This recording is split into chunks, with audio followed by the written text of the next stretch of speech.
Hello everyone, स्वागत है आप सभी का आपके अपने YouTube channel doctor civil services परिवार में।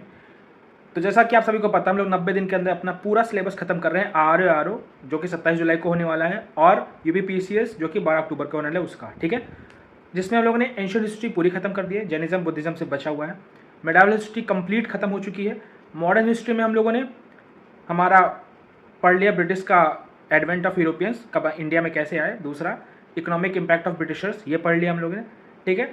आज जो हम लोग पढ़ने वाले हैं वो ये पढ़ने वाले हैं कि 1857 के जो हमारा वॉर ऑफ इंडिपेंडेंस हुआ था, the first war of independence, स्वतंत्रता संग्राम जो पहला हुआ था 1857 का, उससे पहले अंग्रेज सरकार ने, ब्रिटिश गवर्नमेंट ने क्या क्या लॉज एंड एक्ट निकाले थे। इस एक टॉपिक से 1 से 2 क्वेश्चन बनना कन्फर्म्ड है। प्लीज़ वीडियो को लास्ट तक देखिएगा ताकि आपका ये जो लो हैंगिंग फ्रूट है वो क्वेश्चन आपके ना छूटे, आपका 2 नंबर कन्फर्म्ड रहे, ठीक है। मिनिमम 2 क्वेश्चन आएंगे, ठीक है, इतना भी याद रख के चलिएगा। वीडियो को शुरू करने से पहले आप लोगों ने बहुत ढेर सारा प्यार दिया इस चैनल को, मैंने उम्मीद भी नहीं की थी। 500 प्लस सब्सक्राइबर्स हो गए हैं। Thank you everyone, thank you for all your love. तो प्लीज़ ऐसे ही चैनल को प्यार और देते रहिए, एंड आपको अच्छा लगे वीडियोस मेरे एफर्ट्स तो प्लीज़ चैनल को लाइक करिए, शेयर करिए, एंड हाँ, कमेंट्स में लिख के बताइए कि मैं और कैसे इंप्रूवमेंट ला सकता हूँ, ठीक है। तो वीडियो को शुरू करते हैं। द कंपनी रूल 1773 से 1858 तक। तो हम लोगों ने पिछली वीडियो में देखा battle of Plassey, battle of Buxar, Anglo Mysore war, Anglo Maratha war, Anglo Sikh war. इन सब के चक्कर में ईस्ट इंडिया कंपनी जो कि यहाँ पे आई थी ट्रेड करने, यहाँ पे आई थी व्यापार करने, उसने लगभग पूरे भारत पर अपना कब्जा कर लिया, ठीक है। ईस्ट इंडिया कंपनी ने पूरे भारत पर अपना कब्जा कर लिया। अब जब कब्जा कर लिया तो राजा की तरह एक्ट करने लगे, गवर्नर बना ली, अपनी सरकार बना ली। तो जब सरकार बनी तो जो कंपनी यहाँ पे ट्रेड करने आई थी उसने रूल करना शुरू किया। तो जब रूल कोई करता है तो अपने लिए कुछ कानून नियम कायदे बनाता है कि वो कैसे चलेगा, वो कैसे लोगों को अपने अंडर रखेगा, कैसे काम करवाएगा, तो उसके कुछ काम नियम कानून बनाता है वो, ठीक है। तो कंपनी एक्ट 1773 से 1858 के बीच में बहुत ढेर सारे एक्ट निकाले कंपनी ने, ईस्ट इंडिया कंपनी ने, ताकि वो हम इंडियंस पे राज कर सके, हम इंडियंस को रूल कर सके। अब उन्हीं के बारे में लोग थोड़ा थोड़ा पढ़ेंगे, ठीक है।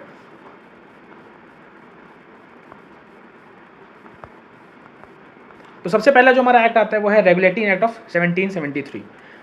रेगुलेटिंग एक्ट ऑफ 1773 मतलब 1773 में जो उनका एक्ट आया रेगुलेटिंग एक्ट, उसमें क्या क्या हुआ, उसमें इन्होंने क्या क्या किया, इन्होंने क्या किया कि गवर्नर जनरल ऑफ बंगाल का एक ऑफिस स्टेबलाइज किया, ठीक है। क्या किया, गवर्नर जनरल ऑफ बंगाल का एक ऑफिस बनाया जिसमें एग्जीक्यूटिव काउंसिल में 4 मेंबर को डाला, ठीक है। मतलब समझ लीजिए ये हमारा गवर्नर जनरल बंगाल का ऑफिस है, ठीक है। इसके एग्जीक्यूटिव मेंबर में 4 लोगों को, एग्जीक्यूटिव ऑफिस में 4 मेंबर्स को उन्होंने डाल दिया, ठीक है। अब ये 4 मेंबर इस गवर्नर को एड एंड एडवाइस देंगे कि कैसे कैसे आपको नए नियम नए कानून लाने, कैसे कैसे इंडिया को लूटना है। मेन इनका मकसद ये था, ठीक है। तो सबसे पहला गवर्नर जनरल कौन हुआ, लॉर्ड वॉरेन हास्टिंग। सबसे पहला गवर्नर जनरल कौन हुआ, लॉर्ड वॉरेन हास्टिंग, याद रखिएगा, सॉरी फॉर डिस्टर्बेंस। और जो क्या होता था, गवर्नर जनरल ऑफ बंगाल से पहले 3 प्रांत थे, कौन कौन से, मद्रास, बॉम्बे और बंगाल, ठीक है। इन तीनों प्रांत के अलग अलग गवर्नर होते थे। तो 1773 में क्या किया गया कि इन तीनों प्रांत के मेन हेड को गवर्नर जनरल ऑफ बंगाल बोल दिया गया, गवर्नर से गवर्नर जनरल बना दिया गया, ठीक है। तो जो बॉम्बे और मद्रास के गवर्नर्स थे वो इसके अधीन हो गए, इसके अंडर आ गए, किसके, गवर्नर जनरल ऑफ बंगाल के अंडर आ गए, governor of Bombay and Madras, याद रखिएगा, ठीक है। फिर क्या हुआ, कलकत्ता में 1774 में सुप्रीम कोर्ट की स्थापना हुई। किसकी स्थापना, सुप्रीम कोर्ट की, किस, कहाँ पे, कलकत्ता में 1774 में, ठीक है, सुप्रीम कोर्ट की स्थापना हुई, ठीक। फिर क्या हुआ, कंपनी ने क्या क्या किया इसमें, 1773 में कौन कानून लाया, इसमें क्या किया कि कंपनी के जो सर्वेंट्स है, जो कंपनी के नौकर है, वो प्राइवेट ट्रेड नहीं कर सकते और घूस नहीं ले सकते, ठीक है, कोई गिफ्ट नहीं ले सकते, घूस नहीं ले सकते।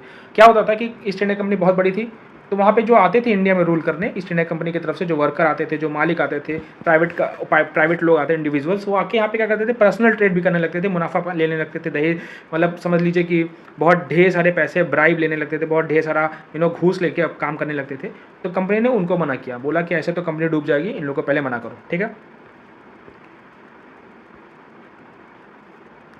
फिर इन्होंने क्या किया, कोर्ट ऑफ डायरेक्टर्स की स्थापना करी। किसकी स्थापना करी, कोर्ट ऑफ डायरेक्टर्स की स्थापना करी। वो क्या करते थे, सिविल, मिलिट्री और रेवेन्यू अफेयर्स को देखते थे। क्या करते थे, civil, military and revenue affairs को देखते थे, कौन, कोर्ट ऑफ डायरेक्टर्स, याद रखिएगा।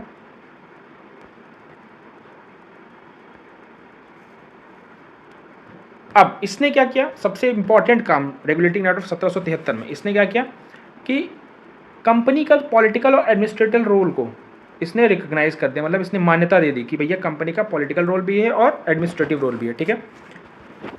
और क्या क्या इंपॉर्टेंट कि फाउंडेशन किसका लगा है, सेंट्रल एडमिनिस्ट्रेशन इन इंडिया का, मतलब केंद्र सत्ता, केंद्र शासित, मतलब सेंट्रल, मतलब पूरा इंडिया है उसको एक सेंटर रूल कर रहा है हर जगह। इसकी स्थापना किसने की, रेगुलेटिंग ऑफ 1773 ने, ठीक है। फिर आता है हमारा अमेंडिंग एक्ट ऑफ 1781। अब 1773 का जो एक्ट था उसमें इनको कुछ कमी रह गई, कुछ इनको पसंद नहीं आया, कुछ इनके साथ दिक्कत हो गई, सॉरी फॉर डिस्टर्बेंस, ब्रिटिशर्स को अच्छा नहीं लगा, तो उन्होंने उस एक्ट को अमेंड कर दिया। अमेंड करके उसका नाम रखा है अमेंडिंग एक्ट ऑफ 1781, ठीक है। 1781 में उसका अमेंडमेंट हुआ, ठीक है। इसमें क्या किया इन्होंने, इसमें कुछ इंपॉर्टेंट चीज़ें क्या क्या की वो देखते हैं। क्या किया, गवर्नर जनरल एंड काउंसिल को सुप्रीम कोर्ट के जुरिस्डिक्शन से बाहर रख दिया, मतलब जो 4 मेंबर थे गवर्नर जनरल के काउंसिल में और खुद गवर्नर जनरल, ये कुछ भी काम करें, कुछ भी बकवास करें, कुछ भी नियम कानून तोड़े, इनको सुप्रीम कोर्ट कोई सजा नहीं दे सकती थी, ठीक है, कोई सजा नहीं दे सकती, इसको सुप्रीम कोर्ट से बाहर डाल देगा, ठीक है। और जो रेवेन्यू मैटर था उसको सुप्रीम कोर्ट से बाहर कर दिया गया, मतलब पैसे से जुड़ी कोई भी चीज़, कोई भी लॉ, कोई भी कानून, कोई भी प्रॉब्लम, कोई भी सोल्यूशन, कोई भी एक्ट, उसको कोर्ट से बाहर कर देगा, कोर्ट उस पर कोई नियम नहीं रख सकता, ठीक है। और क्या किया गया, सुप्रीम कोर्ट का जुरिस्डिक्शन देगा किसके रिगार्डिंग, कलकत्ता के जितने भी इनहेबिटेंट्स हैं उनके रिगार्डिंग, जिसमें हिंदू मुस्लिम लॉ भी, पर्सनल लॉ भी आने लगे, मतलब अब supreme court Hindu Muslim personal law, British supreme court, British का आदमी हिंदू मुस्लिम पर्सनल लॉ को वहाँ पे आप चैलेंज कर सकते हो, वहाँ पे वो केस आपके अगेंस्ट में डाल सकता है, ठीक है। और इसने क्या क्या किया कि गवर्नर जनरल का जो काउंसिल था उसे एम्पावर किया और मजबूत बना दिया, ठीक है। और मजबूत बनाने के बाद उसने क्या क्या किया कि रेगुलेशंस प्रोविंशियल कोर्ट के उन्होंने रेगुलेशन फ्रेम करना शुरू कर, किसने, गवर्नर जनरल काउंसिल ने कोर्ट्स की रेगुलेशन फ्रेम करना शुरू कर दी, बट सुप्रीम कोर्ट की नहीं, प्रोविंशियल कोर्ट्स की। सुप्रीम कोर्ट के बाद उन्होंने प्रोविंशियल कोर्ट्स बनाए थे, वहाँ के रेगुलेशन कौन करता था, एम्पावर करता था गवर्नर जनरल की काउंसिल, ठीक है।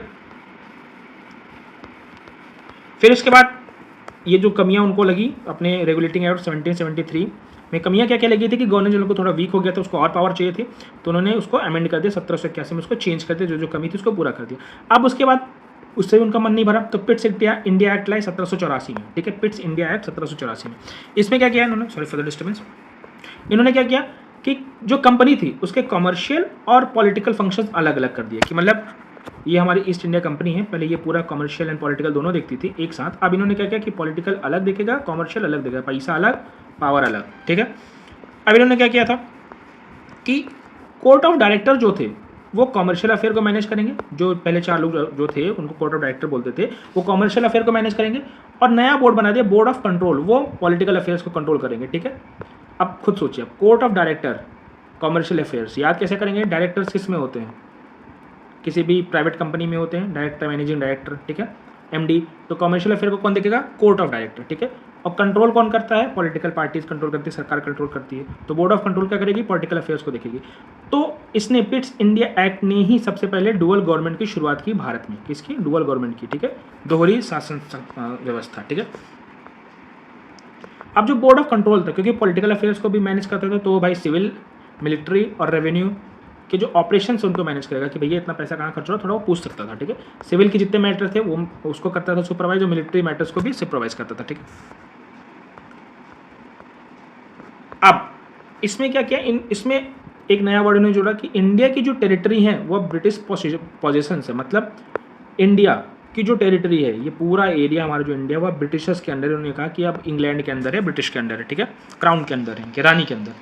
अब पिट्स इंडिया एक्ट के बाद आया एक्ट ऑफ 1786, 1786 का उन्होंने एक्ट लाया, ठीक है। इसमें क्या किया, देखिए पिट्स इंडिया एक्ट के बाद इनका मन नहीं भरा, इसमें क्या किया इन्होंने, गवर्नर जनरल को काउंसिल के डिसीजन को ओवरराइड करने का पावर दे दिया, मतलब गवर्नर जनरल को और पावरफुल बनाया, काउंसिल के डिसीजन को भी ओवरराइड कर सकता था स्पेशल केसेस में, कुछ केसेस में जहां उसको पैसा लगे कि हाँ यहाँ पे वो ओवरराइड कर सकता है, ओवरराइड कर देता था वो, ठीक है। अब जो गवर्नर जनरल था उसको कमांडर इन चीफ भी बना दिया, मतलब गवर्नर जनरल के अंडर में ही पूरी आर्मी होगी, कमांडर इन चीफ भी उसको बना दिया गया, ठीक है। और क्या क्या किया गया इसमें, strengthen the authority of governor general India along more decisive governance, sorry. अब ये जो एक्ट था, अब इसमें आप देख रहे हो कि इसमें सिर्फ गवर्नर जनरल की पावर को बढ़ाया जा रहा है, ठीक है। किसका एक्ट, एक्ट 1786 में गवर्नर जनरल की पावर को सिर्फ बढ़ाने का काम किया गया, कि जितना पावर देना है, आर्बिट्री पावर, जितना मैसिव पावर आप देना आप दे सकते हो, ठीक है। उसके बाद क्या हुआ, चार्टर एक्ट आया 1793 का, क्या आया, चार्टर एक्ट 1793 का। इसमें क्या किया कि जो गवर्नर जनरल का पावर उसको और ज़्यादा एक्सटेंड कर दिया, ओवरराइडिंग पावर, जो काउंसिल के डिसीजन के आगे भी डिसीजन ले सकते हैं उसको और ज़्यादा पावरफुल बढ़ा दिया, sorry for the disturbance. Governor general का जो कंट्रोल है मद्रास और बॉम्बे के ऊपर और बढ़ा दिया, मतलब पहले क्या होता था, गवर्नर जनरल कंट्रोल करता था, बट उसको ऑलरेडी स्ट्रेंथन कर दिया, उनको अंडर में ही कर दिया गया, ठीक है। कंपनी का जो ट्रेड मोनोपोली था उसको 20 साल के लिए और बढ़ा दिया गया। कंपनी को क्या कहा था कि आप इंडिया में, चाइना में, हर जगह इस, मतलब ये समझ लीजिए आपका यूके है, तो यूके के जो हमारा ऐसे बांट दो, समझ लो कि ईस्ट साइड और वेस्ट साइड, तो इस पूरे एरिया में, ईस्ट साइड के पूरे एरिया में कंपनी को एकाधिकार था, मोनोपोली थी 20 साल तक, और उसको बढ़ा दिया गया, ठीक है। अब कमांडर इन चीफ का जो रोल है वो गवर्नर जनरल के काउंसिल से हटा देगा। गवर्नर जनरल के पास क्या था, गवर्नर जनरल काउंसिल के पास क्या था कि वो आर्मी अफेयर्स को हैंडल कर सकती थी, बट अब कमांडर इन चीफ कौन बन गया था, गवर्नर जनरल। तो उसने क्या किया कि भैया हम खुद हैंडल कर लेंगे, आपको जरूरत नहीं है, ठीक है। फिर क्या किया, बोर्ड ऑफ कंट्रोल के मेंबर जो थे, जो बोर्ड ऑफ कंट्रोल के मेंबर थे, जो पॉलिटिकल अफेयर्स को कंट्रोल करते थे, उनका पैसा, उनका जो पेंशन, उनका जो पेमेंट था, वो सब इंडियन रेवेन्यू से देना जाने लगा, भारत के पैसों से उसको दिया जाने लगा, ठीक है। उसके बाद हमारा एक्ट आया चार्टर एक्ट 1813, चार्टर एक्ट 1813, ठीक।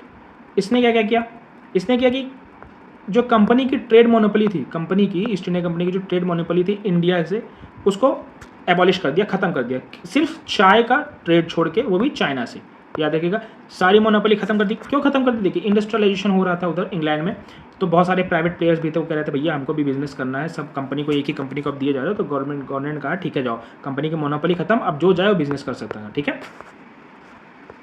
और क्या किया कि इंडियन की जो टेरिटरी थी उसको ब्रिटिश क्राउन के अंडर अधीन डाल दिया कि भैया अब तो हमारे गुलाम हो, ब्रिटिश क्राउन के गुलाम हो इंडियंस, ठीक है। क्रिश्चियन मिशनरीज पहली बार भारत आए, याद रखिएगा, क्रिश्चियन मिशनरीज पहली बार भारत आए। इनका काम क्या था कि भारतीयों को क्रिश्चियनिटी में कन्वर्ट करना, ठीक है। उनको महादेव को, विष्णु जी को, इन सबको छोड़ के जीसस की पूजा करवाना उनका काम था, ठीक है। वेस्टर्न एजुकेशन का प्रमोशन किया गया इस एक्ट में। लोकल गवर्नमेंट को अथॉराइज किया गया कि वो टैक्स ले सकते हैं, पहली बार, एक रखिएगा, लोकल सेल्फ गवर्नमेंट का जो हमारे पंचायती राज का स्टार्टर है यहीं से था, लोकल गवर्नमेंट को अथॉराइज किया गया कि वो टैक्स ले सकते हैं, ठीक है। ये मैं आपको ऑलरेडी बता चुका हूँ कि कंपनी की मोनोपोली खत्म करके सारे ब्रिटिशर्स मर्चेंट को, जो भी और भी प्राइवेट कंपनी ओनर थे और भी ज़्यादा बिजनेसमैन थे, उनको ओपन कर दिया गया, इंडिया में आके आप ट्रेड कर सकते हैं, कोई दिक्कत नहीं, ठीक है। फिर क्या किया, वेस्टर्न एजुकेशन को प्रमोट करने के लिए शुरू किया, क्रिश्चियन मिशनरीज आई, इसे मैं ऑलरेडी आपको बता चुका हूँ, ठीक है। फिर इसके बाद आता है चार्टर एक्ट ऑफ 1833, ठीक, 1833 का चार्टर एक्ट। इसमें क्या किया इन्होंने, गवर्नर जनरल ऑफ बंगाल जो था उसको गवर्नर जनरल ऑफ इंडिया बना दिया गया। अब खुद सोचिए, पहले गवर्नर थे 3 जगह, कहाँ पे, बंगाल, मद्रास, मुंबई, उनको कन्वर्ट करके गवर्नर जनरल बना दिया गया, गवर्नर जनरल ऑफ बंगाल। फिर उसके बाद क्या किया, गवर्नर जनरल ऑफ बंगाल को उठा करके क्या बना दिया गया, गवर्नर जनरल ऑफ इंडिया। इसमें क्या हुआ, सेंट्रलाइजेशन को और स्ट्रॉन्ग कर दिया गया कि भैया गवर्नर जनरल ऑफ इंडिया सबको कंट्रोल करेगा, उसके अधीन सब है, ठीक है। कंपनी का जो कमर्शियल एक्टिविटीज थी उसको खत्म कर दिया गया, इसको टोटल एडमिनिस्ट्रेटिव बॉडी बना देगा कि भैया तुम पहले भारत में आए, तुमने बिजनेस कर लिया, तुमने भारत पे कब्जा कर लिया, अब तुम्हारा जो बिजनेस का काम है वो खत्म, अब तुम यहाँ पे राजा हो, राज करो, ठीक है। इस एक्ट में सबसे पहले प्रपोजल हुआ सिविल सर्विसेज को ओपन कर दिया जाए सबके लिए, कंपटीशन के थ्रू सबके लिए, बट ये पास नहीं हुआ था, याद रखिएगा, सिर्फ प्रपोज्ड हुआ था। तो अगर क्वेश्चन आए कि सिविल सर्विसेज की बात सबसे पहले कहाँ की गई, तो इस एक्ट में, बट अगर उसका पास कब हुआ तो हम आगे पढ़ेंगे उसके बारे में, ठीक है। इसके बाद क्या किया गया, ये तो मैं आपको बता चुका हूँ कि कंपनी के रोल को कमर्शियल से सीधा एडमिनिस्ट्रेशन बना देगा कि भैया अब तुम बिजनेस ना करो, तुम राज करो, ठीक है। और इसने, मैंने आपको बताया कि सिविल सर्विसेज के एग्जाम को ओपन करने की इसमें बात रखी गई, जो कि बाद में ओपन हो जाता है, ठीक है। इसके बाद हमारा आता है charter act of, sorry for the disturbance, इसके बाद हमारा आता है चार्टर एक्ट ऑफ 1853, 1853 का चार्टर एक्ट। इसमें क्या होता है कि separate legislative and executive function होता है किसका, गवर्नर जनरल काउंसिल का, उसको बना देते हैं, ठीक है। क्या करते हैं, सेपरेट लेजिस्लेटिव एंड एग्जीक्यूटिव, मतलब कानून बनाने का अलग और उसको पालन करवाने के लिए अलग अलग फंक्शन कर देते हैं गवर्नर जनरल काउंसिल का। और लेजिस्लेटिव काउंसिल बनाते हैं जिसमें इंडियन सेंट्रल लेजिस्लेटिव काउंसिल बनाते हैं, इसमें इंडियन भी मेंबर होते हैं, याद रखिएगा, 1-2 मेंबर होते हैं, कौन, ठीक है, किसका, इंडियन लेजिस्लेटिव काउंसिल। लॉ बनाने में, ठीक है, आप भी बैठ सकते हो, सुन सकते हो, क्योंकि अब इनको समझ में नहीं आता ना कि भारतीयों को क्या क्या चीज़, इतना विद्रोह क्यों हो रहा है। ओपन कंपटीशन सिविल सर्विसेज का यहाँ शुरू कर दिया गया, इंडियंस को अलाउ कर दिया गया, पिछले वाले में बात हुई थी, यहाँ पे अलाउ हो गया, यहाँ पे वो एक्टिव हो गया, ठीक है। Sorry for the disturbance. फिर उन्हें क्या किया, जैसा आप लोग को बताया मैंने, लेजिस्लेटिव काउंसिल में लोकल रिप्रेजेंटेशन शुरू किया, ऑलरेडी बता चुका हूँ कि भैया आप इंडियंस को भी रखो, क्या पता हमको समझ नहीं आ रहा है इंडियंस क्या चाहते हैं, तो क्या पता लॉ में ये लोग मदद करेंगे, तो इनकी बात इंडियंस मानेंगे, ठीक है। इस एक्ट ने लेजिस्लेटिव गवर्नेंस की शुरुआत की भारत में। अगर क्वेश्चन पूछता है कि लेजिस्लेटिव गवर्नेंस की शुरुआत भारत में कब हुई, तो इसी एक्ट से हुई। ठीक है,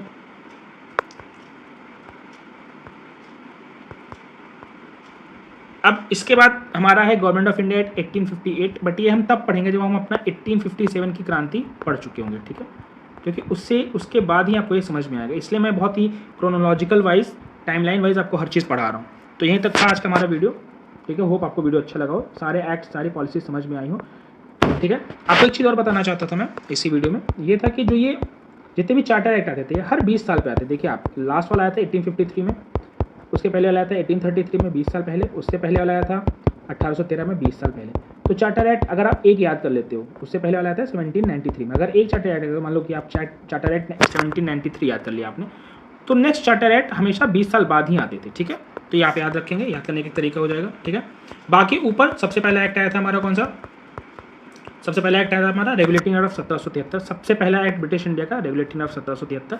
इसके बाद जितने भी एक्ट है चार्टर एक्ट से पहले, सिर्फ इसी एक्ट को और ज़्यादा इसमें जो कमियां रह गई थी उसको सही करने के लिए आया, गवर्नर जनरल को पावर देने के लिए, यही सब काम करने के लिए। ठीक है, तो ये था हमारा आज का वीडियो, मिलते हैं नेक्स्ट वीडियो में, तब तक के लिए जय हिंद।